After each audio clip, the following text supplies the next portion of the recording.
Hello everyone, good evening to all of you. Once again, welcome back on my YouTube channel Learn with Concept by Archana Vishwakarma. Now it's me signing in. Hope you all are good at your home. Stay safe, be safe and इसके साथ आप पढ़ाई करने की कोशिश कीजिए. ठीक है, आपको पता है कि हमारा language across curriculum according to course 4 उसका कंटिन्यूएशन चल रहा था. ये सीरीज़ चला रहे थे हम और कोशिश कर रहे थे कि ये प्ले लिस्ट भी फटाफट कंप्लीट की जाए. तो उसमें हमारा लास्ट यूनिट कंटिन्यूएशन में है. आज का जो टॉपिक है बेसिकली सिमुलेशन है. तो ये केवल कोर्स 4 के पर्पस से यूजेबल नहीं है. आप कोई भी टीचिंग कंपटीशन एग्ज़ाम दे रहे हो या कुछ भी दे रहे हो, आपके लिए सारी जगह के लिए हेल्पफुल होगा.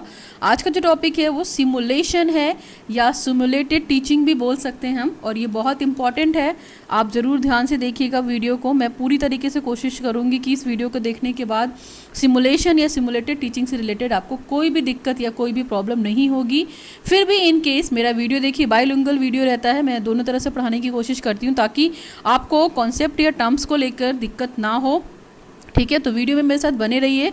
और मेरा वीडियो थोड़ा भी आप लोगों के लिए हेल्पफुल है तो प्लीज़ मेरे चैनल को ढेर सारा सब्सक्राइब दीजिए, लाइक दीजिए, कमेंट दीजिए. इन सब चीज़ों को करने से देखिए हमें वीडियो बनाने के लिए सच में मोटिवेशन मिलता है कि हाँ, हमें इस टॉपिक से रिलेटेड और भी वीडियोस बनाने चाहिए या इस पर अपने काम को कंटिन्यू करना चाहिए. तो चलिए विदाउट वेस्टिंग अवर टाइम आज का टॉपिक स्टार्ट करते हैं. सिमुलेशन या हम इसको सिमुलेटेड टीचिंग भी बोल सकते हैं. ये एक तरह की टेक्निक है. देखिए, सिमुलेशन का मतलब क्या है. अगर हम पुराने कॉन्सेप्ट की बात करते हैं टीचिंग में, तो ये मेथड पहले यूज़ नहीं किया जाता था क्योंकि लोग जानते नहीं थे ज़्यादा. लेकिन अभी के टाइम में अगर हम बात करते हैं तो ये जो टीचिंग मेथड है सिमुलेशन या सिमुलेटेड टीचिंग मेथड बहुत ही अच्छे तरीके से यूज़ किया जाता है. पहले आपको पता होगा कि जो टीचर और स्टूडेंट का रिलेशनशिप था या टीचर स्टूडेंट के बीच जो प्रोसेस होता था वो बिल्कुल मतलब डल सा था, बोरिंग सा था, बहुत अट्रैक्टिव नहीं था. लेकिन आज की डेट में करंट सिचुएशन में अगर हम बात करते हैं तो एक तरीके से ये टीचिंग में क्या है, या एजुकेशन में इनोवेशन है ये मेथड. यानी कि बहुत सारे चेंजेस हुए हैं इस मेथड के थ्रू और ये मेथड का जो रिजल्ट है वो सच में बहुत अच्छा है. क्यों? क्योंकि बेसिकली इस मेथड के थ्रू, सिमुलेशन के थ्रू, सिमुलेटेड टीचिंग के थ्रू हम अपने एजुकेशन में चेंजेस ला सकते हैं, अपने टीचिंग में चेंजेस ला सकते हैं. बेसिकली जो हमारे टीचर्स हैं, ठीक है, तो ये ऐसा मेथड है, ये ऐसी टेक्निक है जहाँ पे टीचर स्टूडेंट कैसे इंटरेक्ट करते हैं, क्या क्या प्रोसीजर है, क्या क्या स्टेप है, हम उसको डिटेल में पढ़ेंगे. तो ये तो थोड़ा सा इंट्रोडक्शन था सिमुलेशन से रिलेटेड. चलिए, सिमुलेशन का मतलब होता है आपका अनुकरण करना या नकल करना. ठीक है, अनुकरण या नकल का मतलब है सीधे सीधे है आप किसी को कॉपी करेंगे, किसी के कैरेक्टर को कॉपी कर सकते हैं, आप किसी टीचर के कैरेक्टर को कॉपी कर सकते हैं और कोई भी रोल प्ले कर सकते हैं जैसा वो टीचर आपका पढ़ाता है या पढ़ाती है. आप अपने यहाँ पे मतलब ऐसे बहुत सारे लोग हैं, फैमिली में भी हैं जिनको आप कॉपी कर सकते हैं, उनको भी हम सिमुलेशन की कैटेगरी में डालेंगे. क्योंकि सिमुलेशन का मीनिंग ही होता है किसी को फॉलो करना, किसी को अनुकरण करना, किसी को इंटीमेट करना. ठीक है, आपने देखा होगा छोटे बच्चे हमेशा क्या होते हैं, बड़ों को इंटीमेट करते हैं, यानी कि बड़े जैसा बिहेव करते हैं वैसा छोटे करते हैं. तो मीनिंग से आप समझ गए होंगे कि हम किसके बारे में बात करेंगे. चलिए, कॉन्सेप्ट की बात करते हैं. तो we give and take lots of training to other person may it be अकर या our childrens, students, employees, workers and the like. ठीक है, आपको पता है कि हम क्या करते हैं, बहुत सारी ट्रेनिंग करते हुए पर्सन को देखते हैं. तो वो पर्सन क्या करते हैं, उसमें हमारे जो बच्चे होते हैं, स्टूडेंट्स होते हैं, एम्प्लॉयज़ होते हैं, वर्कर्स होते हैं, वो क्या करते हैं ट्रेनिंग के थ्रू यानी कि सिमुलेशन के थ्रू क्या करते हैं, दूसरे के कैरेक्टर को जीने की कोशिश करते हैं. नेक्स्ट है हमारा childrens also intimate their elders and sum it. ठीक है, तो जो बच्चे भी होते हैं, मैंने वही बोला कि बच्चे अपने बड़ों को कॉपी करते हैं और कुछ लोगों को और कॉपी करते हैं जो उनको अच्छे लगते हैं. तो बेसिकली कॉपी करना हुआ सिमुलेशन का कॉन्सेप्ट या meaning. Similarly when we choose a profession, ठीक है, then we are trained to behave and act perfectly in the situation which we are going to face in the future. देखिए, उसी तरीके से अगर हम बात करते हैं, जब हम कोई एक प्रोफेशन चूज़ करते हैं या जो कोई हम प्रोफेशन में क्या होता है, अगर हमने मान लीजिए टीचिंग ट्रेनिंग से रिलेटेड इंस्टीट्यूट चुना है या हम टीचर बनना चाहते हैं, तो हमारे जो बिहेव में चेंजेस आएंगे हमारे ट्रेनिंग के थ्रू आएंगे. तो हम परफेक्ट कैसे बन सकते हैं, किसी को कॉपी करके बन सकते हैं, और जो हम ट्रेनिंग लेंगे वो हमारे बिहेव में चेंजेस लाने का काम करेगी अंडर द सिचुएशन या अंडर द आर्टिफिशियल सिचुएशन. तो उसमें क्या होता है, जो हमारे फ्यूचर के लिए बहुत बेटर होता है. फॉर एग्जाम्पल्स आपने देखा होगा, doctors are trained for the operations and so as teachers are trained to teach the student. जैसे हम डॉक्टर्स को क्या करते हैं, ऑपरेशन के लिए ट्रेनिंग देते हैं ना. आपने देखा होगा बहुत सारे मेडिकल कोर्सेस होते हैं जहाँ पे डॉक्टर्स ट्रेनिंग लेते हैं. तो वो ट्रेनिंग क्यों ली जाती है, वो ट्रेनिंग इसलिए ली जाती है ताकि फर्दर फ्यूचर में उस ट्रेनिंग के लिए वो ऑपरेशन को करने के लिए योग बनाए. तो जैसे हम डॉक्टर को ऑपरेशन की ट्रेनिंग देते हैं, ठीक उसी तरीके से हम एक टीचर को भी ट्रेनिंग देते हैं कि वो स्टूडेंट्स को कैसे टीच करे। तो that is the concept of क्या, सिमुलेशन। ठीक है, अब मैं इसी कॉन्सेप्ट से रिलेटेड कुछ पॉइंट डिस्कस कर दे रही हूँ कि है क्या सिमुलेशन बेसिकली। तो देखिए ये है सिमुलेटेड टीचिंग, है ना, यानी अनुकरणीय शिक्षा। तो सिमुलेटेड टीचिंग क्या है, एक तरीके का टीचर ट्रेनिंग टेक्निक है जो कि किसके लिए यूज़ किया जाता है, आपके टीचर के जो मॉडिफिकेशन है बिहेवियर में उनको चेंज करने के लिए। यानी कि simulated teaching is one of the teacher training technique used for modification of teacher behaviour. यानी कि टीचर के व्यवहार में परिवर्तन लाने के लिए या टीचर के बिहेवियर को मॉडिफाई करने के लिए हम सिमुलेटेड टीचिंग का प्रयोग करते हैं। ठीक है, और ये जो प्रयोग होता है हम प्री सर्विस टीचर्स के लिए भी कर सकते हैं, इन सर्विस टीचर्स के लिए भी कर सकते हैं। प्री सर्विस टीचर्स वो ट्रेनर्स होते हैं जो सर्विस में आने से पहले टीचिंग करते हैं या ट्रेनिंग लेते हैं। ठीक है, और इन सर्विस टीचर एजुकेशन में यानी कि जो शिक्षा में क्या है पहले से ही सर्विस हैं या कार्यरत हैं उनको हम इन सर्विस टीचर बोलते हैं। ठीक, तो ये सिमुलेटेड टीचिंग है और क्या है, एक तरीके की टीचर ट्रेनिंग टेक्निक है। इस चीज़ को ध्यान रखिएगा। अकॉर्डिंग टू टेंसे का कहना है simulation is an integration of, देखिए मैंने यहाँ पे लिख रखा है, टेंसे क्या है, एक एक्सपर्ट हैं और उन्होंने बता रखा है कि जो सिमुलेशन है क्या, सिमुलेशन बेसिकली दो चीज़ों का इंटीग्रेशन है, कॉम्बिनेशन है। मतलब real life element plus represented elements of real life, यानी कि एक तरीके का रियल लाइफ एलिमेंट है यहाँ पे, जीवन की जो रियलिटी है उसके एलिमेंट प्लस उसके अलावा जो रियल लाइफ के एलिमेंट्स हैं उनको भी वो क्या करेगा, रिप्रेजेंट करने की कोशिश करेगा, लेकिन under the condition of artificial, under the artificial condition. उसको एक आर्टिफिशियल कंडीशन प्रोवाइड करा दी जाएगी और वो जो टीचिंग करेगा वो रियल लाइफ की तरह टीचिंग करेगा, बट वो रियल टीचिंग नहीं होगा, केवल वो एक्ट करेगा। ठीक है, thus it is the situation of practice teaching and it is not actual teaching. ये मैंने बात की कि जो ये सिचुएशन में जो टीचिंग कराई जाती है, जिस टीचिंग की प्रैक्टिस कराई जाती है वो एक्चुअल टीचिंग नहीं होती है, केवल वो प्रैक्टिस टीचिंग होती है। जब भी हम टीचिंग करने से पहले इसकी प्रैक्टिस करते हैं तो एक्चुअल टीचिंग नहीं होती है, वो आर्टिफिशियल टीचिंग होती है। नेक्स्ट है this techniques also provides the suitable feedback and modifies teaching skill. ये टेक्निक क्या होती है, तुरंत आपको फीडबैक देगी और आपके टीचिंग स्किल में क्या करेगी, मॉडिफिकेशन लाने की कोशिश करेगी। यानी कि वही वाला हाल है, आपके व्यवहार में क्या सुधार लाने की कोशिश करेगी, इंप्रूवमेंट लाने की कोशिश करेगी। फॉर एग्जांपल यहाँ पे जो टीचर है, जैसे मैंने ये बना रखा है फिगर, तो इस फिगर से आप समझ सकते हैं कि एक्टर का मतलब यहाँ पे जो भी स्टूडेंट होगा, जो भी पीपल टीचर होगा, मान लीजिए वो टीचर का रोल प्ले कर रहा है और ये सारे उसके ऑब्जर्वर बैठे हैं, तो ये सब उस टीचर के रोल को ऑब्जर्व करेंगे और ऑब्जर्व करके क्या करेंगे, फीडबैक देंगे। और टीचर जो होगा, जो टीचिंग कर रहा होगा, पीपल टीचर का रोल के अंतर्गत, तो वो क्या करेगा, अपने व्यवहार में सुधार लाने की कोशिश करेगा। ठीक है, थोड़ा सा और पॉइंट देख लेते हैं। नाउ देखिए इसमें हम क्या बोल सकते हैं, मैंने पहले ही आपको डिस्कस कर दिया कि सिमुलेशन का मतलब है कॉपी या रोल प्ले। ठीक है, सिमुलेटेड टीचिंग क्या होती है, एक तरीके की आर्टिफिशियल कंडीशन में टीचिंग होती है और रियल टीचिंग की तरह हम यहाँ पे एक्ट करते हैं। तो यहाँ पे पीपल टीचर यानी जो छात्राध्यापक है या छात्राध्यापिका है वो किसका रोल प्ले कर सकती है, टीचर का रोल प्ले कर सकती है, स्टूडेंट का रोल प्ले कर सकती है, सुपरविजन का रोल प्ले कर सकती है, या यहाँ पे हम इसको सुपरविजन की जगह ऑब्जर्वर भी बोल सकते हैं, यानी कि आपका ऑब्जर्व करने का भी रोल प्ले कर सकती है। ठीक है, इस चीज़ को ध्यान रखेंगे, आपकी टीचर यहाँ पे तरह तरह के रोल प्ले कर सकती है और ये टीचर्स के जो रोल्स हैं ये रोल आपस में एक्सचेंज भी कर सकते हैं। मान लीजिए पहले टाइम में कोई टीचर बना तो वो दूसरे टाइम में स्टूडेंट बन सकता है और पहला वाला टीचर बन सकता है। जैसे मान लीजिए टीचर फिर यहाँ पे सुपरविजन बन सकता है, सुपरविजन वहाँ पे टीचर बन सकता है, तो रोल को भी म्यूचुअली एक्सचेंज कर सकते हैं। ठीक है, ये पॉइंट आप याद रखिएगा। क्रुक शैंक ने सबसे पहले इस मेथड का या इस टेक्निक का यूज़ किया था, किस पर्पज से किया था, इम्प्रूवमेंट इन टीचिंग या इम्प्रूवमेंट इन टीचर्स बिहेवियर। सबसे पहले यूज़ कब किया था, 1966 में। तो इस चीज़ को ध्यान रखिएगा, अंडरलाइन कर लीजिएगा, मैंने यहाँ पे रेड पेन से लिखा हुआ है क्रुकशैंक। इन्होंने ये मेथड यूज़ किया था 1966 में for the purpose of improvement in the teaching और टीचर्स बिहेवियर। तो ये तो आपका था सिमुलेशन और सिमुलेशन का कॉन्सेप्ट था और सिमुलेटेड टीचिंग से रिलेटेड आपका थोड़ा सा कंटेंट था। ठीक है, तो और हम थोड़ा सा डिस्कस कर लेते हैं। मेरे पास बहुत सारा कंटेंट है, आप आराम से इस वीडियो में आपका कुछ भी छूटेगा नहीं, सिमुलेशन से रिलेटेड आपको कोई भी प्रॉब्लम नहीं होगी, इसलिए वीडियो को लास्ट तक जरूर देखिएगा, आपके सारे डाउट्स यहाँ से क्लियर हो जाएंगे। सिमुलेशन टीचिंग क्या होती है आपको देखिए बताती हूँ मैं ना। इसमें क्या होता है, during micro lesson trainee perform several roles such as a teacher, student and supervisors. मैंने आपको वही चीज़ डिस्कस की पीछे कि यहाँ पे क्या होता है, जब हम माइक्रो टीचिंग करते हैं तो माइक्रो टीचिंग से रिलेटेड हम माइक्रो लेसन प्लान भी बनाते हैं। तो माइक्रो टीचिंग लेसन प्लान में क्या करते हैं हम, जो टीचर ट्रेनर्स होते हैं यानी कि पीपल टीचर होते हैं, वो हर तरह के रोल को प्ले करते हैं, चाहे वो टीचर बन जाए, चाहे वो स्टूडेंट बन जाए, चाहे वो सुपरविजर बन जाए। फिर when such training is done under the simulated condition, this is called as a simulated training. तो जो इस कंडीशन में आर्टिफिशियल कंडीशन जो उनको प्रोवाइड की जाती है वाइल डूइंग देयर ट्रेनिंग, उनको सिमुलेटेड कंडीशन प्रोवाइड की जाती है, कंट्रोल्ड बिहेवियर किया जाता है। तो इस तरीके की टीचिंग को हम लोग सिमुलेटेड ट्रेनिंग भी बोल सकते हैं। उनकी जो कंडीशन होती है वो कैसी होती है, कंट्रोल्ड बिहेवियर होती है या आर्टिफिशियल बिहेवियर होती है। It helps the trainer to learn the desired behaviour of a teacher. ये बच्चे को हेल्प करती है कि जिस टीचर को वो कॉपी करना चाहता है या जिस टीचर के बिहेव को वो बहुत पसंद करता है, तो उनके टीचर के रोल को प्ले कर सकता है, टीचर की तरीके से प्ले कर सकता है, ठीक है, और सुपरवाइज भी कर सकता है। इसके अलावा वो क्या करेगा, जो स्टूडेंट है, स्टूडेंट की फिजिक्स भी कैसी हो जाएगी, टीचर की तरह हो जाएगी। मान लीजिए वो जिस टीचर को पसंद करता है वो उसका रोल करना पसंद करेगा। मान लीजिए कोई बच्चा साइंस के टीचर को पसंद करता है तो वो साइंस के टीचर का रोल कर सकता है वहाँ पे। इस तरीके का एग्जाम्पल है, सिंपल सा। नाउ अब हम बात करते हैं बेसिकली कि हमारे एलिमेंट्स क्या है। हमने कॉन्सेप्ट जान लिया, इंट्रोडक्शन, मीनिंग जान लिया सिमुलेशन का, और किसने टर्म यूज़ किया ये भी जान लिया।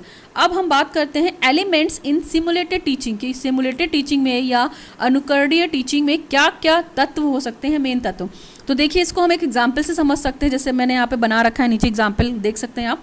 तो मैंने यहाँ पे लिख रखा है sick, doctor, diagnosis, treatment, test and for the better treatment. तो जैसे हम बीमार होते हैं, हम या सिक होते हैं, तो हम कहाँ जाते हैं, हम जाते हैं आपके डॉक्टर के पास, ठीक है। तो डॉक्टर जो होता है वो क्या होता है, डॉक्टर हमें सबसे पहले देखेगा, यानी कि डायग्नोस करेगा कि हम किस बीमारी से पीड़ित हैं, और जब उसको पता चल जाएगा कि हमें कुछ भी बीमारी है, जो भी बीमारी है उससे रिलेटेड उसका ट्रीटमेंट देगा, और ट्रीटमेंट के बाद हम ठीक हो जाएंगे। फिर हम दोबारा जब डॉक्टर के पास जाएंगे तो वो हमारा टेस्ट करेगा कि हमने जो डॉक्टर ने ट्रीटमेंट दिया है हम उस ट्रीटमेंट से ठीक हुए हैं कि नहीं। यानी कि अगर हम इसको सिंपल फॉर्म में हम टीचिंग से कंसीडर करना चाहें या कनेक्ट करके एग्जाम्पल देना चाहें, तो वही प्रॉब्लम है कि सबसे पहले हम प्रॉब्लम को डायग्नोस करेंगे। तो देखिए यहाँ पे 3 एलिमेंट है, प्रॉब्लम को डायग्नोस करेंगे, फिर उस प्रॉब्लम को क्या करेंगे, ट्रीट करेंगे, फिर उस प्रॉब्लम का ट्रीट करने के बाद उसका इवैल्यूएशन करेंगे। तो यहाँ पे बेसिकली 3 एलिमेंट्स हैं, आप देख सकते हैं। पहला एलिमेंट है आपका डायग्नोस्टिक एलिमेंट, जिसको हम निदानात्मक बोलते हैं, यानी चीज़ों किसको, प्रॉब्लम को अराइज करना। डायग्नोस्टिक एलिमेंट में क्या करेगा, जो टीचर होगा वो बच्चे की प्रॉब्लम को ऑर्गेनाइज करेगा या अराइज करेगा, प्रॉब्लम बताएगा कि क्या क्या प्रॉब्लम थी, किसमें आपको इंप्रूवमेंट करना है, फिर उस प्रॉब्लम से रिलेटेड उसको ट्रीटमेंट देगा, यानी कि प्रिस्क्रिप्टिव एलिमेंट। दूसरा एलिमेंट है आपका प्रिस्क्रिप्टिव एलिमेंट, जिसमें बच्चे को वो ट्रीटमेंट देगा, और सबसे लास्ट में उसका मूल्यांकन करेगा, यानी कि इवैल्यूएटिव एलिमेंट, यानी कि मूल्यांकन तत्व। तो जो 3 एलिमेंट है सिमुलेटेड टीचिंग की, डायग्नोस्टिक, प्रिस्क्रिप्टिव, इवैल्यूएटिव, आप इस डॉक्टर वाले एग्जाम्पल से याद रख सकते हैं कि टीचर भी क्या करेगा, इस प्रैक्टिस को करने से पहले प्रॉब्लम को मतलब डायग्नोस करेगा, मतलब ढूंढ लेगा, उसका निदान कर लेगा, और जब प्रॉब्लम उसको पता चल जाएगी तो उसका ट्रीटमेंट भी दे देगा, यानी कि प्रिस्क्रिप्टिव फॉर्म में यूज़ करेगा, फिर इवैल्यूएशन भी करेगा। तो इवैल्यूएशन में उसकी वो कमियों को दूर करने के लिए उपाय बताएगा, उसकी जो कमियां है उसको भी फीडबैक देगा। तो आप इस तरीके से एग्जाम्पल लगा सकते हैं कि हम अगर प्रॉब्लम अराइज कर लेंगे तो हमारा उसका ट्रीटमेंट भी पॉसिबल है, यानी कि सबसे पहले प्रॉब्लम को डायग्नोस करना है। नाउ ये तो हो गए हमारे एलिमेंट। अब हम बात करते हैं कि हमारे कुछ स्टेप्स हैं सिमुलेटेड टीचिंग में। तो देखिए मैंने यहाँ पे फ्लो चार्ट बना रखा है, आप इस फ्लो चार्ट को अपने कॉपी में यूज़ कर सकते हैं, इससे आपका आंसर बहुत इफेक्टिव होगा जब भी आप लिखेंगे, और कॉन्सेप्ट भी क्लियर होगा। तो देखिए स्टेप्स ऑफ सिमुलेटेड टीचिंग में कितने स्टेप्स इन्वॉल्व है, देयर आर 6 स्टेप। आप 6 स्टेप को देख सकती हैं कि क्या क्या स्टेप है। देखिए स्टेप नंबर 1 है सबसे पहले असाइनमेंट्स ऑफ रोल्स, यानी कि सबसे पहले क्या करना है, उसको रोल को निर्धारित करना है, भूमिकाओं को निर्धारित करना है। रोल यहाँ पे असाइनमेंट ऑफ रोल्स का यहाँ पे मतलब है कि जो पीपल टीचर है वो टीचर बनना चाहता है, ऑब्जर्वर बनना चाहता है, या क्या बनना चाहता है, स्टूडेंट बनना चाहता है। तो ये उसको डिपेंड करना पड़ेगा, पीपल टीचर को डिसाइड करना पड़ेगा, उसके रोल को असाइन करना पड़ेगा कि हम पहले टीचर बनेंगे कि ऑब्जर्वर बनेंगे या स्टूडेंट बनेंगे। तो सबसे पहले वो अपनी भूमिका को निर्धारित करेगा। नेक्स्ट है आपका selection of skill for practice, यानी कि स्टेप नंबर 2 है अभ्यास करने का कौशल। तो सबसे पहले जो जिस भी स्किल पे वो काम करेगा उस स्किल को सेलेक्ट करेगा और उसकी प्रैक्टिस करेगा, अभ्यास करने के कौशल।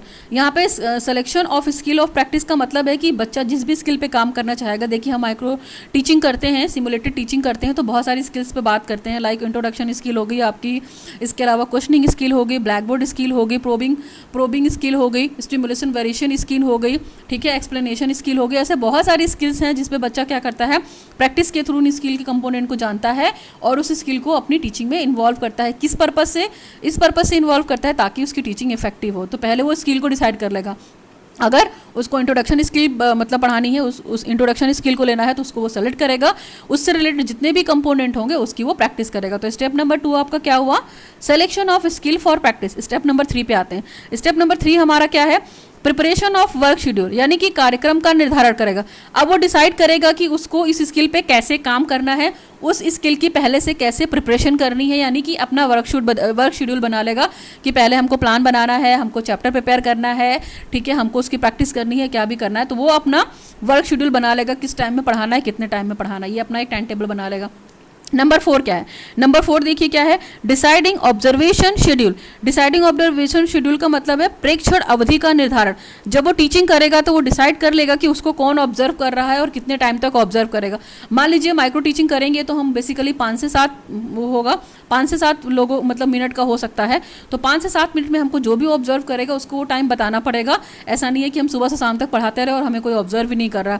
तो देखिए माइक्रो टीचिंग जब भी हम करते हैं, तो अगर थोड़ा सा बात करते हैं यहाँ पे माइक्रो टीचिंग की भी, मान लीजिए माइक्रो टीचिंग है, ठीक है, मैं शॉर्टकट में बता दे रही हूँ। तो यहाँ पे क्या होता है, ग्रुप्स ही तो बनाते हैं ना, और इस ग्रुप में मान लीजिए 6 पीपल हो सकते हैं, 7 पीपल हो सकते हैं, ठीक है। तो ये मान लीजिए इतने स्टूडेंट हैं एक ग्रुप में, 6 से 7 स्टूडेंट का एक ग्रुप बनता है, और जो टाइमिंग होती है वो क्या होती है, 5 से 7 मिनट होती है, या 6 मिनट भी बोल सकते हैं, कहीं कहीं पे 6 मिनट ही मानी जाती है। तो 6 मिनट की जो टाइमिंग है आपको टीचिंग करने की, तो इस 6 मिनट में उसको ऑब्जर्व भी करना है और उसको फीडबैक भी देना है। तो चौथे में क्या करेगी, वो ऑब्जर्वेशन का शेड्यूल डिसाइड कर लेगी, और बेसिकली छोटे छोटे ग्रुप बना दिए जाते हैं 6 से 7 बच्चों का, ठीक है, और 5 से 6 बच्चे भी हो सकते हैं। ये ग्रुप बना के उनमें से हर एक बच्चा बारी बारी से टीचिंग करता है, और हर कोई अपने अपने रोल को रिप्लेस करता रहता है, ठीक है। तो ये डिसाइडिंग ऑब्जर्वेशन शेड्यूल, तो वो क्या करेगा, अपनी टाइम अवधि में उसको फीडबैक देगा, उसको ऑब्जर्व करेगा। नेक्स्ट है आपका organisation of first practice session, यानी कि फिर फटाफट क्या करना चाहिए उसको, वो भी जिस चीज़ की प्रैक्टिस करना चाह रहा है उसको वो सेशन स्टार्ट करना चाहिए। यानी कि जिस भी स्किल पे वो प्रैक्टिस करके आया है उस प्रैक्टिस को यहाँ पे क्या करना पड़ेगा, उसको कंडक्ट करना पड़ेगा, उसको ऑर्गेनाइज करना पड़ेगा। लाइक अगर उसने इंट्रोडक्शन स्किल पे काम करना है तो उसने इंट्रोडक्शन स्किल के सारे कंपोनेंट को पढ़ कर रखा हो, उसकी प्रैक्टिस कर रखी हो, उसकी पहले से प्रिपरेशन कर रखी हो, अपना वो सेशन स्टार्ट कर सकता है। इसके बाद वो टीच कर देगा, और टीच करने के बाद क्या होगा, लास्ट वाला 6 स्टेप क्या होगा, हमारा 6 स्टेप होगा altering the procedure. Altering the procedure का देखिए, प्रक्रिया बदलने की तैयारी का मतलब होता है कि मान लीजिए एक 5 से 6 बच्चों का जो ग्रुप है, या 6 से 7 बच्चों का जो ग्रुप है, जो हमारे स्टूडेंट हैं, तो पहली बार में जो बच्चा टीचर बना है वो दूसरी बार में क्या बन सकता है, स्टूडेंट बन सकता है, ठीक है, और जो स्टूडेंट बना है वो टीचर बन सकता है। इसके अलावा जो पहली बार में स्टूडेंट बना है, ठीक है, वो ऑब्जर्वर भी बन सकता है, और ऑब्जर्वर के अलावा क्या टीचर भी बन सकता है। तो पीपल टीचर अपने रोल को एक्सचेंज कर सकते हैं, अल्टर कर सकते हैं, कि एक बार हमने टीचिंग कर ली है तो हम दूसरे ने फीडबैक दे दिया, फिर दूसरे ने टीचिंग की तो तीसरे ने फीडबैक दे दिया। इस तरीके से वो एक्सचेंज करके अल्टरनेट तरीके से अपने प्रोसीजर को कन्वर्ट कर सकते हैं। तो आप ये 6 स्टेप याद रख सकते हैं, और इन 6 स्टेप को बड़े से पेज पे बनाइए, समझने की कोशिश कीजिए। बहुत सिंपल स्टेप है। सबसे पहला स्टेप हम रिवाइज करा दे रहे एक बार, असाइनमेंट ऑफ रोल। वो फटाफट अपने रोल को डिसाइड करेंगे, फिर क्या करेंगे, अपनी जिस भी स्किल पर प्रैक्टिस करनी है, सिलेक्शन ऑफ स्किल प्रैक्टिस करेंगे, फिर इसके बाद उसका प्रिपरेशन करेंगे, प्रिपरेशन ऑफ वर्क शेड्यूल करेंगे।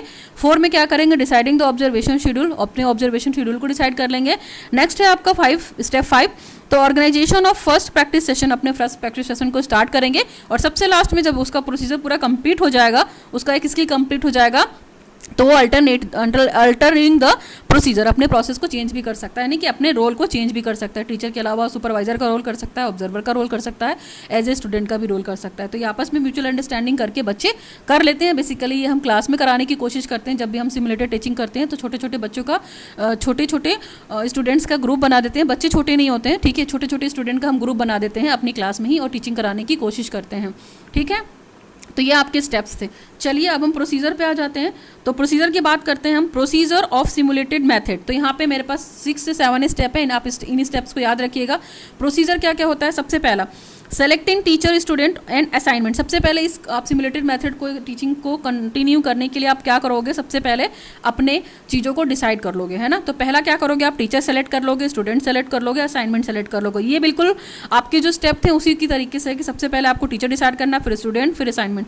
यानी कि आप किसको टीचर बनाओगे, किसको स्टूडेंट बनाओगे, और किस असाइनमेंट या किस स्किल पे काम करोगे। नेक्स्ट है वही बात है, deciding the skills to be practised, और जिस स्किल पे आपको प्रैक्टिस करनी है उस स्किल को डिसाइड करना है। यानी कि पहले अगर आपको इंट्रोडक्शन पढ़ाना है तो आप इंट्रोडक्शन स्किल डिसाइड कर लीजिए, आपको क्वेश्चनिंग पढ़ानी है तो क्वेश्चनिंग डिसाइड कर लीजिए, स्टिमुलस वेरिएशन पढ़ाना है तो स्टिमुलस डिसाइड कर लीजिए, तो उसकी प्रैक्टिस कर लीजिए। और देखिए जिस भी स्किल की वो प्रैक्टिस करेगा उसको पहले से उसको प्रिपेयर होना चाहिए। नेक्स्ट आपका हो सकता है डिसाइडिंग द कंसीडरेशन।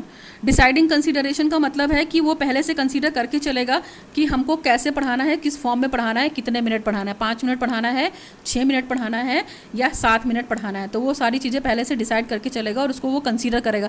ऐसा नहीं है कि मान लीजिए जिस टीचर का बिहेव करने के लिए बोला है उसका जस्ट अपोजिट बिहेव कर रहा है, साइंस उसको पढ़ाना है तो वो आर्ट्स के टीचर की तरह पढ़ा रहा है, ये चीज़ें नहीं होंगी। नेक्स्ट है आपका फोर्थ वाला, फोर्थ में हम क्या कर सकते हैं, deciding the procedure of evaluation. आपको दिख रहा है proper, wait a minute, sorry for the distraction. जो ये आपका 4 स्टेप है, deciding the procedure of evaluation. तो इसमें क्या है, वो डिसाइड कर लेगा कि हम जो मूल्यांकन करेंगे वो किस बेसिस पे करेंगे, किस बेसिस इन द सेंस कि किसको ऑब्जर्वर का काम दिया जाएगा, ताकि उसको वो क्या करे, उसको वो फीडबैक दे सके, जो भी पीपल टीचर वहाँ पे टीचिंग कर रहा है और जिसका भी रोल प्ले कर रहा है, ताकि उसके बिहेव में कुछ इंप्रूवमेंट लाया जा सके। तो इवैल्यूएशन में उसको पॉजिटिव पॉइंट भी देना पड़ेगा और टीचर का निगेटिव पॉइंट भी देना पड़ेगा। नेक्स्ट है आपका प्रैक्टिस सेशन। फिर वो अपना प्रैक्टिस सेशन को स्टार्ट कर सकता है, और प्रैक्टिस सेशन को स्टार्ट करेगा तो सबसे पहले वो जिस भी स्किल की प्रैक्टिस करके आया है, इंट्रोडक्शन या कोई भी स्किल, तो उसकी वो प्रैक्टिस स्टार्ट कर देगा, मतलब अपना पढ़ाना या टीचिंग करना स्टार्ट कर देगा। नाउ नेक्स्ट है आपका अल्टरनेटिव रिस्पॉन्स। अल्टरनेशन प्रोसीजर का मतलब है कि वही वाला हाल है, जब हम एक बार टीचिंग कर लेंगे तो हम दोबारा टाइम में सुपरविजन कर सकते हैं उसको और ऑब्जर्व कर सकते हैं, क्यों, क्योंकि उसकी टीचिंग खत्म हो गई है। तो ये अल्टरनेटिव प्रोसीजर है। और नेक्स्ट है आपका इवैल्यूएशन। तो इवैल्यूएशन में क्या करेगा, वो फीडबैक देगा कि तुम्हारी टीचिंग में क्या क्या कमियाँ थी, तुम्हारी टीचिंग में क्या क्या अच्छा था, वो सारे पॉइंट्स को एक कॉपी पे लिखेगा और फिर उसको क्लास उसकी खत्म होने के बाद उसको वो कन्वे कर सकता है। तो ये बच्चे आपस में म्यूचुअल अंडरस्टैंडिंग करके अल्टरनेटिव फॉर्म में काम करके अपनी टीचिंग में इम्प्रूव करने की कोशिश करते हैं। और जो ये आपका प्रोसीजर ऑफ सिमुलेटेड मेथड है, मतलब जो प्रोसीजर है वो बिल्कुल स्टेप से मैच खाता है। तो आप अगर स्टेप अच्छे से कर लोगे तो प्रोसीजर आप अच्छे से कर पाओगे। ठीक है, तो ये हमारा क्या था, बेसिकली बात करते हैं तो सिमुलेटेड टीचिंग में हमने कॉन्सेप्ट पढ़ लिया, मीनिंग पढ़ लिया, हमने प्रोसीजर पढ़ लिया, एलिमेंट्स पढ़ लिए, स्टेप्स पढ़ लिए। Now we come to the principle of simulated teaching. देखिए प्रिंसिपल्स भी बहुत इंपॉर्टेंट है, किसी भी चीज़ के पीछे प्रिंसिपल होता है, तो प्रिंसिपल की बात कर लेते हैं हम। तो देखिए प्रिंसिपल में क्या है, आपका सबसे पहला प्रिंसिपल दे रखा है आपका self experience, principles of self experiences. यानी कि जो सिमुलेटेड टीचिंग है या अनुकरणीय टीचिंग है उसके क्या हैं, ये सिद्धांत हैं, है ना, किन सिद्धांत पे काम करता है। तो बहुत ज़्यादा नहीं है सिद्धांत, छोटे छोटे पॉइंट से आप इनको देख सकते हैं। देखिए principle of self teaching, self experience में क्या है, स्व अनुभव का सिद्धांत। तो बच्चा इसमें क्या करेगा, जब भी माइक्रो टीचिंग करना, जब भी सिमुलेटेड टीचिंग करने जाएगा तो बच्चा खुद से करेगा ना, अपने अपने अपने अनुभव के बेसिस पे अपने आप को क्या करेगा, वो अपने अनुभव के अपने बेसिस पे अपने प्रिंसिपल को अडॉप्ट करेगा, मतलब वो फ्री रहेगा, है ना। अनुभव के सिद्धांत को अगर बेस बनाएगा तो वो फ्री रहेगा। जैसे मान लीजिए पीपल टीचर जो है वो टीचिंग कर रहा है और उसको पता है कि हम कैसे टीचिंग कर रहे हैं, तो वो अपना अनुभव खुद के साथ भी तो शेयर कर सकता है कि हमने आज ये अनुभव शेयर किया तो हमारे नॉलेज में इतनी बढ़ोतरी, यानी कि आज हमने क्या किया, इस टीचर का कॉपी किया तो हमको इस टीचर के बारे में पता चला कि उनका सेल्फ एक्सपीरियंस क्या है। यानी कि आप जब तक खुद के बारे में नहीं जानोगे तब तक आपके ज्ञान में बढ़ोतरी नहीं होगी। तो यहाँ पे भाई जाहिर सी बात है, टीचिंग आपको करनी है तो आप अपना सेल्फ एक्सपीरियंस तो करेंगे ही करेंगे। यानी कि स्व अनुभव का जो सिद्धांत है उसी के बेसिस पे आप अपने ज्ञान को बढ़ा सकते हैं। जब तक चीज़ों को आप खुद से करके नहीं देखोगे तब तक आपकी नॉलेज बढ़ेगी नहीं। ठीक है, तो ये प्रिंसिपल है। नेक्स्ट है आपका principle of self working. Self working का मतलब है कि यहाँ पे जो बच्चा सिमुलेटेड टीचिंग करेगा वो किसी भी कंडीशन में करे, जो उसको आर्टिफिशियल कंडीशन मिल रही है तो वो एक्टिव रहेगा, है ना। सेल्फ वर्किंग, वो खुद से काम करेगा, किसी और को टीचर बनने के लिए नहीं बोलेगा, है ना। पहले वो खुद से टीचिंग करेगा या खुद से सुपरवाइज करेगा या खुद से ऑब्जर्व करेगा। तो यहाँ पे बच्चा सारे काम खुद से करेगा, ठीक है, किसी दूसरे बच्चे को नहीं बोलेगा। तो इससे क्या हो सकता है, जो वो अलग अलग कंडीशन में अलग अलग रोल प्ले करता है तो वो सबके रोल की इंपॉर्टेंस को समझेगा और क्या करेगा, एज अ सुपरवाइजर काम कर रहा है तो सुपरवाइजर के काम को समझेगा, फिर एज अ टीचर काम कर रहा है तो टीचर के काम को समझेगा, ठीक है, एज ए स्टूडेंट काम कर रहा है तो एज ए स्टूडेंट काम करेगा। तो यहाँ पे जो बच्चा है वो खुद से काम करेगा और काम करके क्या करेगा, जल्दी से जल्दी चीज़ों को सीखने का प्रयास करेगा। तो ये इस प्रिंसिपल इस पर भी बेस्ड है, सेल्फ वर्किंग, यानी कि खुद से काम करेंगे, यानी लर्निंग बाई डूइंग करेंगे तो हमारी जो नॉलेज होगी वो काफ़ी टाइम तक परमानेंट रहेगी। नेक्स्ट है आपका है principle of pre practice. Principle of pre practice का मतलब है कि पहले से पूर्वाभ्यास का सिद्धांत, यानी कि अगर हम इस सिद्धांत की या इस प्रिंसिपल की बात करते हैं तो यहाँ पे हम क्या देखेंगे, जिस भी कंडीशन में हम टीचिंग कर रहे हैं और जिस भी स्किल की टीचिंग करनी है उसकी हम क्या करेंगे, पहले से प्रैक्टिस करके आएंगे। मान लीजिए हमें इंट्रोडक्शन स्किल पे काम करना है, तो इंट्रोडक्शन स्किल से रिलेटेड जितने भी कंपोनेंट्स होंगे, जितनी भी टेक्निक्स होंगी, उसकी हम पहले से एक तैयारी करके आएंगे और जो प्लान हमको पढ़ाना है उसकी हम पहले से एक प्रिपरेशन करके आएंगे। तो क्या होगा, इससे जो वो रियल टीचिंग करेगा उसमें काफ़ी इफेक्टिवनेस आ जाएगा। बच्चे को अगर हम रियल टीचिंग कराने से पहले, ठीक है, ये सिमुलेटेड टीचिंग करा देते हैं, उसकी प्री प्रैक्टिस करा देते हैं, तो बच्चे का जो टीचिंग होगा, रियल टीचिंग प्रोसेस, वो बहुत इफेक्टिव होगा, है ना। अगर हम पहले से प्रैक्टिस करके आएंगे तो उसके अंदर जो जितने भी स्किल्स हैं उनका सबका डेवलपमेंट प्रॉपर वे से हो जाएगा। और जब डेवलपमेंट अच्छे से हो जाएगा सिमुलेटेड टीचिंग के माध्यम से, तो क्या होगा, उसका जो प्रैक्टिस प्रोसेस है वो काफ़ी स्ट्रांग होगा और वो सारी स्किल्स के बारे में जानेगा। यानी कि कहने का सिर्फ इतना मतलब है, अगर आपको किसी क्लास में टीचिंग करनी है तो उसकी पहले से आप प्रैक्टिस कीजिए, उसकी आप पहले से प्रिपरेशन कीजिए। आपने देखा होगा हम टीचर्स जो पढ़ाने जाते हैं तो उस टॉपिक को, कोई भी टॉपिक, जो भी कोई भी लेसन प्लान जब हम पढ़ाने जाते हैं क्लास में, उसकी पहले से प्रिपरेशन करते हैं। तो ये प्री प्रैक्टिस जरूरी है। नेक्स्ट है principle of feedback. Principle of feedback का मतलब है तुरंत आपको फीडबैक दिया जाएगा। तो सिमुलेटेड टीचिंग में जो टीचर टीचिंग करेगा उसको हमेशा फीडबैक देने के लिए फ्री रहना है। जो आपको ऑब्जर्व करेगा वो आपको फीडबैक देगा और फीडबैक ही आपको बताएगा कि आप में कितनी कमियां हैं और आप में कितनी अच्छाइयां हैं। तो फीडबैक वाला जो प्रिंसिपल है वो इंपॉर्टेंट प्रिंसिपल है। बिना फीडबैक के हमारी टीचिंग क्या होगी, इनकम्प्लीट होगी। हम पढ़ाते रहेंगे और हमें कोई फीडबैक ही नहीं देगा, हमारी कोई कमियां नहीं बताएगा, हमारी कोई अच्छाइयाँ नहीं बताएगा, तो हम क्या करेंगे, अपने व्यवहार में सुधार नहीं कर पाएंगे। और भाई देखिए, सिमुलेटेड का मतलब भी क्या होता है कि अपने बिहेव में मॉडिफिकेशन लाना है, अपने टीचिंग में मॉडिफिकेशन लाना है। तो इसलिए फीडबैक का जो प्रिंसिपल है वो बहुत इंपॉर्टेंट है और फीडबैक हर बच्चे को देने का चांस मिलता है। यानी कि हर बच्चा हर किसी को फीडबैक देगा, चाहे उसके क्लासमेट्स हो, चाहे उसका कोई भी कोलीग्स हो। नेक्स्ट है आपका principle of skill development. Principle of skill development का मतलब यहाँ पे है, स्किल डेवलपमेंट का मतलब है आपका कौशल। यानी कि बेसिकली जो ये प्रिंसिपल है बच्चों में क्या करेगा, स्किल डेवलपमेंट का काम करेगा। स्किल डेवलपमेंट यानी कि जिस स्किल की वो प्रैक्टिस करेगा, जिस स्किल को वो करेगा, उसका स्किल डेवलपमेंट हो जाएगा। और बिना स्किल डेवलपमेंट के क्या होगा, उसका टीचिंग जो वर्क है वो इनकम्प्लीट रहेगा। इस स्किल के माध्यम से वो क्या करेगा, जिस भी टीचिंग में कर रहा है वो अपने व्यवहार में परिवर्तन लाने की कोशिश करेगा। अगर वो इंट्रोडक्शन स्किल को फॉलो कर रहा है तो जो उसका स्किल डेवलपमेंट होगा इंट्रोडक्शन स्किल पे काफ़ी अच्छे से डेवलप हो जाएगा। यानी कि प्रश्नात्मक, जो हम प्रस्तावना की बात करते हैं या किसी और भी स्किल की बात करते हैं, तो जिस भी स्किल पे वो प्रैक्टिस करेगा, सिमुलेटेड टीचिंग करेगा, उसका वो स्किल जरूर डेवलपमेंट होगा।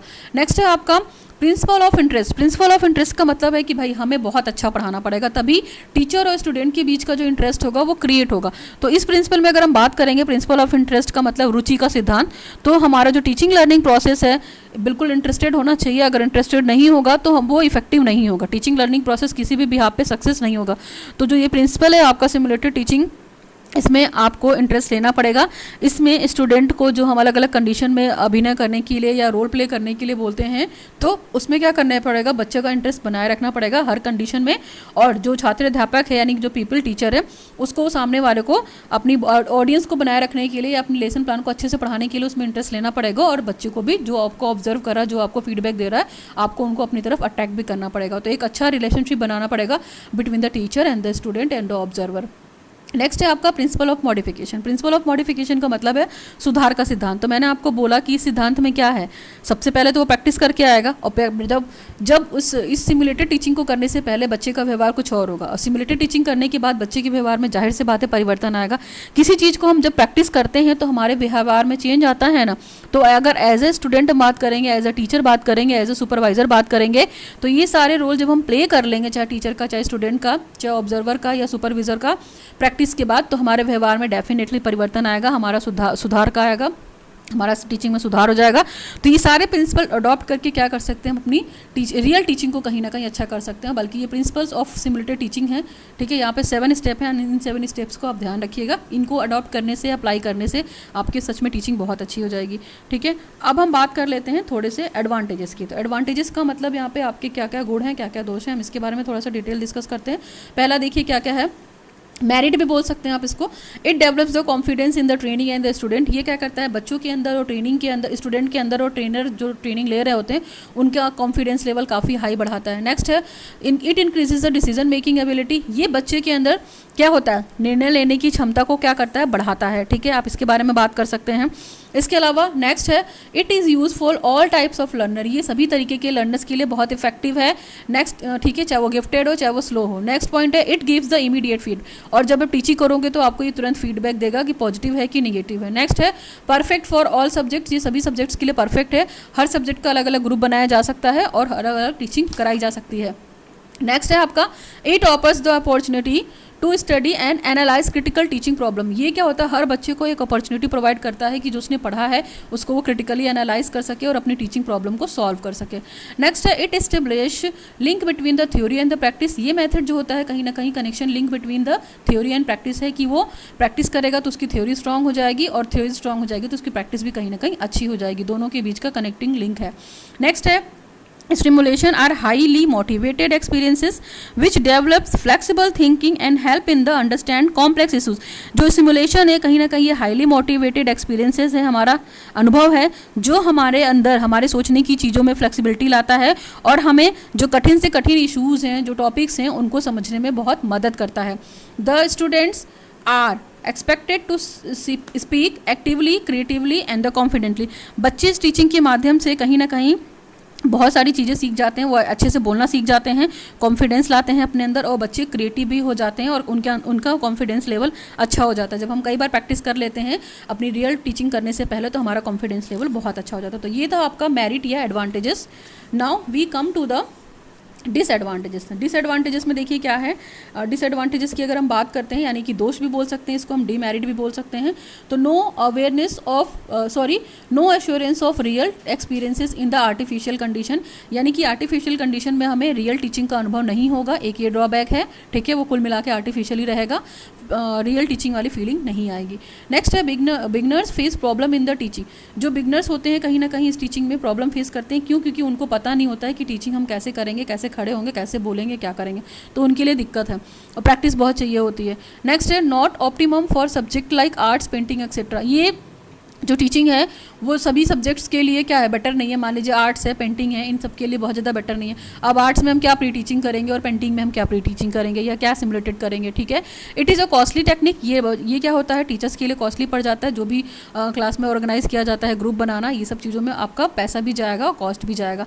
नेक्स्ट है ऑब्जर्वेशन बाय ट्रेनिंग में go wrong. Observation by training में गो रॉन्ग का मतलब है कि हमारा कभी कभी जो बच्चा ऑब्जर्व कर रहा है हो सकता है वो गलत observation they they. It means मान लीजिए अगर हमने ग्रुप बना दिया है, साइंस का ग्रुप अलग है और मैथ्स का ग्रुप अलग है, आर्ट्स का ग्रुप अलग है, तो पहले तो हम अलग अलग ग्रुप बना सकते हैं सब्जेक्ट वाइज। लेकिन अगर सपोज कीजिए किसी ने सब्जेक्ट वाइज ग्रुप नहीं बनाया है और एक साइंस का बच्चा टीचिंग कर रहा है और उसको ऑब्जर्वेशन कौन दे रहा है, आर्ट्स का बच्चा दे रहा है, तो आर्ट्स का बच्चा उस बच्चे को आइडेंटिफाई नहीं कर पाएगा, प्रॉपर फीडबैक नहीं दे पाएगा। क्योंकि आर्ट्स का बच्चा या हिंदी का बच्चा तो नहीं जानता ना कि साइंस की टीचिंग कैसे होती है, साइंस की टीचिंग में किस तरीके की स्किल्स का यूज़ करते हैं, किस तरीके से पढ़ाते हैं, तो वो हो सकता है गलत हो जाए। तो ये भी ड्रॉबैक है कि ऑब्जर्वेशन जो करेगा वो उसी सब्जेक्ट से रिलेटेड होना चाहिए। अदरवाइज अगर हिंदी का बच्चा साइंस के बच्चे को ऑब्जर्व करेगा तो वो फीडबैक गलत देगा। It is a time consuming activity, और ये क्या है, ये टाइम कंज्यूमिंग एक्टिविटी है। इट मीन्स आपको ग्रुप बनाना पड़ेगा, सब्जेक्ट के अकॉर्डिंग ग्रुप बनाना पड़ेगा, फिर 5 से 7 लोग अगर ग्रुप में है तो सबको बारी बारी से टीचिंग करवानी पड़ेगी, फिर सभी के लिए फीडबैक बनाना पड़ेगा, तो बहुत ही लंबा चौड़ा प्रोसीजर हो जाता है, तो ये टाइम बहुत ले लेगा आपका। ठीक है, तो ये that is more all about the simulated teaching और सिमुलेशन। आप इस टॉपिक को, इस कंटेंट को जो मैंने पढ़ा दिया है वीडियो में, आप कहीं भी यूज़ कीजिए बेफिक्र होकर, आपको इससे ज़्यादा कंटेंट जानने की ज़रूरत नहीं है रिगार्डिंग द सिमुलेटेड टीचिंग। ठीक है, यहाँ पे कुछ इंपॉर्टेंट पॉइंट हैं, इन पॉइंट्स को देख लीजिए कि कहाँ कहाँ पे हम सिमुलेटेड टीचिंग का यूज़ कर सकते हैं।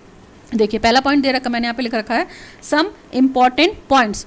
सम इंपॉर्टेंट पॉइंट में लिख रखा है role plays, information groups, story telling. ठीक है, इसके अलावा इंटरेस्टिंग व्यू, ठीक है, इंटरव्यू वगैरह हो गया, स्टोरी कॉम्पिटिशन हो गया, फिर आपका हो गया reporting and the playing cards. ठीक है, could be used as a simulation technique. तो हम क्या कर सकते हैं, किसी का रोल प्ले करना है तो हम सिमुलेशन टीचिंग का यूज़ कर सकते हैं, इंफॉर्मेशन फैलानी है तो हम यूज़ कर सकते हैं, स्टोरी टेलिंग में यूज़ कर सकते हैं, इंटरव्यू के लिए यूज़ कर सकते हैं, पहले से ही प्रैक्टिस करा सकते हैं, किसी कंपटीशन के लिए, रिपोर्ट के लिए या प्लेइंग कार्ड्स के लिए भी हम इस टेक्निक का यूज़ कर सकते हैं। इससे फिर नेक्स्ट पॉइंट में हमने लिख रखा है fluency, pronunciation, grammar, vocabulary, accuracy, comprehensive expression can according to develop among the students through the simulation के थ्रू हम बच्चे की फ्लुएंसी बढ़ा सकते हैं, प्रोनाउंसिएशन बेटर कर सकते हैं, ठीक है, ग्रामर बेटर कर सकते हैं, उनकी शब्दावली या वोकैबुलरी बढ़ा सकते हैं। इसके अलावा एक्यूरेसी आएगी उनकी टीचिंग में, कॉम्प्रिहेंसिवनेस आ जाएगी, व्यापकता आ जाएगी, वो प्रॉपर वे से एक्सप्रेशन करने लगेंगे। इसके अलावा वो बहुत सारी चीज़ों का विकास हो जाएगा सिमुलेशन में, किसके थ्रू, और उनके बच्चों में बहुत सारा डेवलपमेंट हो जाएगा या बहुत सारा विकास हो जाएगा किसके थ्रू, सिमुलेशन के थ्रू, ठीक है। तो नेक्स्ट है सच activity motivate the student and increases the self confident of hesitated student, यानी कि जिन बच्चों को हेजिटेशन होती है पढ़ने में, कहीं ना कहीं क्या करेंगे, उनके अंदर का मोटिवेशन लेवल बढ़ेगा, स्टूडेंट का उनका सेल्फ कॉन्फिडेंस बढ़ेगा, स्पेशली जो बच्चे बिल्कुल भी बोल नहीं पाते हैं और जो बच्चे बिल्कुल भी बोलने में हेजिटेशन करते हैं, यानी कि वो सिमुलेटेड टीचिंग के बारे में बिल्कुल भी जानते नहीं हैं, ठीक है। तो देयर आर सम पॉइंट्स, और अगर हम प्रिकॉशन की बात करें या सावधानियाँ की बात करें तो हम कुछ पॉइंट्स यहाँ पे ओरली भी बोल सकते हैं कि क्या होगा जो सिमुलेटेड टीचिंग करेंगे। तो यहाँ पे जो पीपल टीचर है उनको कभी भी कंप्लीट प्रोसेस के लिए अकेला नहीं छोड़ना चाहिए, क्लास में डिसिप्लिन मेंटेन करने के लिए वहाँ पे उनको बताते रहना चाहिए, टाइम टू टाइम फीडबैक देना चाहिए।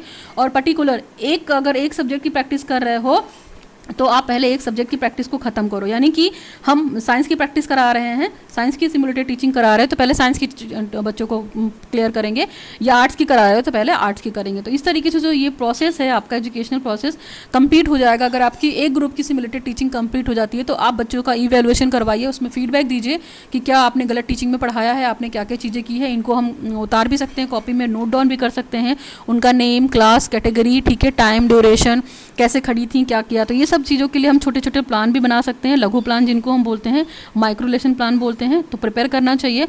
इसके अलावा पूरी तरीके से इसमें जो भी स्टूडेंट पीपल टीचर जिसके रोल को भी प्ले करना चाहता है वो सीरियसली प्ले करे, है ना, तफरी या मजाक ना करे किसी भी टीचर के रोल प्ले करने के लिए। तो वो क्या करेगा, वो सारी एक्टिविटी करेगा, ये सारे स्टेप्स को फॉलो करेगा, तो क्या हो सकता है, हमारी टीचिंग बहुत अच्छी हो सकती है। और सिमुलेटेड टीचिंग का मतलब ही होता है कि हम इमिटेट कर रहे हैं किसी को, तो हम प्रॉपर वे से इमिटेट करें। और आप इमिटेशन इस हिसाब से करिए कि क्लास आपकी बोरिंग ना लगे, आपको तफरी ना लगे, आपको मजाक ना लगे, आप पूरा न्यूट्रल होकर अच्छे से जो भी टीचिंग प्रोसेस में इन्वॉल्व हो रहा उसको क्या करिए, इन्वॉल्व करने की कोशिश कीजिए। तो ये कुछ प्रिकॉशन लेकर आप अपनी सिमुलेटेड टीचिंग को बेटर कर सकते हैं। That is more all about the simulation और सिमुलेटेड टीचिंग, ठीक है। आप इसको ध्यान में रख सकते हैं, ठीक है। सिमुलेशन क्या है हमने इसको डिटेल में कर दिया है, ठीक है, बाइलिंगुअल किया है। फिर भी अगर आपको इन केस इसके अलावा भी दिक्कत होती है तो you can ask me in my comment section and you can visit also my email ID, ठीक है। वीडियो थोड़ा भी नीडफुल रहा हो, हेल्पफुल रहा हो, बेटर लगा हो तो लोगों तक शेयर कीजिए, इसको लाइक कीजिए, कमेंट कीजिए और चैनल को ढेर सारा सब्सक्राइब कीजिए for their lots of giving the motivation to me, ठीक है, ताकि इस पर और काम किया जा सके। So thanks for watching the video. Now signing off, learn with concept bye Archana Vishwakarma.